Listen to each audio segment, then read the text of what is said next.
Betting ಕೇಸ್ನಲ್ಲಿ ಗೃಹ ಸಚಿವ ಡಾಕ್ಟರ್ ಜಿ ಪರಮೇಶ್ವರ್ ಅವರಿಗೆ ಸಂಕಷ್ಟ ಎದುರಾಗಿದೆ. ಕಬಡ್ಡಿ ಪಂದ್ಯಾವಳಿ ಸಂದರ್ಭದಲ್ಲಿ ಬೆಟ್ಟಿಂಗ್ ಆಡಿದ್ರು ಅನ್ನುವಂತ ಆರೋಪ ಪರಮೇಶ್ವರ್ ಅವರ ಮೇಲಿದೆ.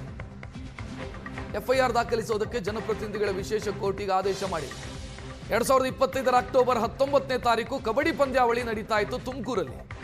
ಅಂತರ್ ಜಿಲ್ಲಾ ಕಬಡ್ಡಿ ಪಂದ್ಯಾವಳಿ ದಕ್ಷಿಣ ಕನ್ನಡ ವರ್ಸಸ್ ವಿಜಯಪುರ ಮಧ್ಯೆ ಮ್ಯಾಚ್ ನಡೀತಾ ಇತ್ತು. ಈ ವೇಳೆ ಅಲ್ಲಿನ ಡಿಸಿ ಜೊತೆಗೆ ಬೆಟ್ಟಿಂಗ್ ಕಟ್ಟಿದ್ದಾರೆ ಗೃಹ ಸಚಿವರು.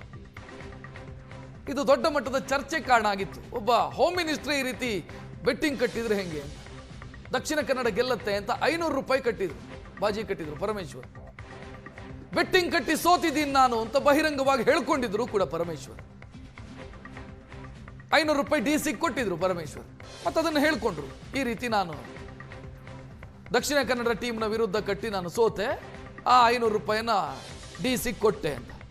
ಸೊ ಇದಕ್ಕೆ ಈಗ ಖಾಸಗಿ ದೂರನ್ನು ದಾಖಲಿಸಿದ್ದಾರೆ. ಖಾಸಗಿ ದೂರು ದಾಖಲಿಸಿಕೊಂಡು ಎಫ್ಐಆರ್ಗೆ ಕೋರ್ಟ್ ಸೂಚನೆಯನ್ನು ಕೊಟ್ಟಿದೆ.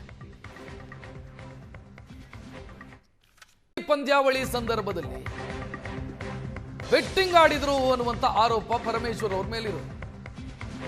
ಎಫ್ಐಆರ್ ದಾಖಲಿಸುವುದಕ್ಕೆ ಜನಪ್ರತಿನಿಧಿಗಳ ವಿಶೇಷ ಕೋರ್ಟಿಗೆ ಆದೇಶ ಮಾಡಿ 2025 ಅಕ್ಟೋಬರ್ 19ನೇ ತಾರೀಕು ಕಬಡ್ಡಿ ಪಂದ್ಯಾವಳಿ ನಡೀತಾ ಇತ್ತು ತುಮಕೂರಲ್ಲಿ.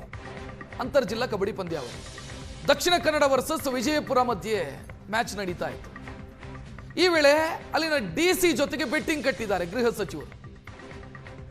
ಇದು ದೊಡ್ಡ ಮಟ್ಟದ ಚರ್ಚೆ ಕಾರಣ ಆಗಿತ್ತು. ಒಬ್ಬ ಹೋಮ್ ಮಿನಿಸ್ಟರ್ ಈ ರೀತಿ ಬೆಟ್ಟಿಂಗ್ ಕಟ್ಟಿದ್ರೆ ಹೆಂಗೆ, ದಕ್ಷಿಣ ಕನ್ನಡ ಗೆಲ್ಲತ್ತೆ ಅಂತ 500 ರೂಪಾಯಿ ಕಟ್ಟಿದ್ರು, ಬಾಜಿ ಕಟ್ಟಿದ್ರು ಪರಮೇಶ್ವರ್. ಬೆಟ್ಟಿಂಗ್ ಕಟ್ಟಿ ಸೋತಿದ್ದೀನಿ ನಾನು ಅಂತ ಬಹಿರಂಗವಾಗಿ ಹೇಳ್ಕೊಂಡಿದ್ರು ಕೂಡ ಪರಮೇಶ್ವರ್.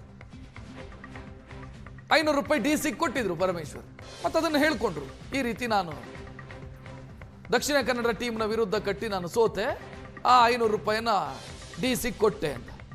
ಸೊ ಇದಕ್ಕೆ ಈಗ ಖಾಸಗಿ ದೂರನ್ನು ದಾಖಲಿಸಿದ್ದಾರೆ. ಖಾಸಗಿ ದೂರು ದಾಖಲಿಸಿಕೊಂಡು ಎಫ್ಐಆರ್ಗೆ ಕೋರ್ಟ್ ಸೂಚನೆಯನ್ನು ಕೊಟ್ಟಿದೆ.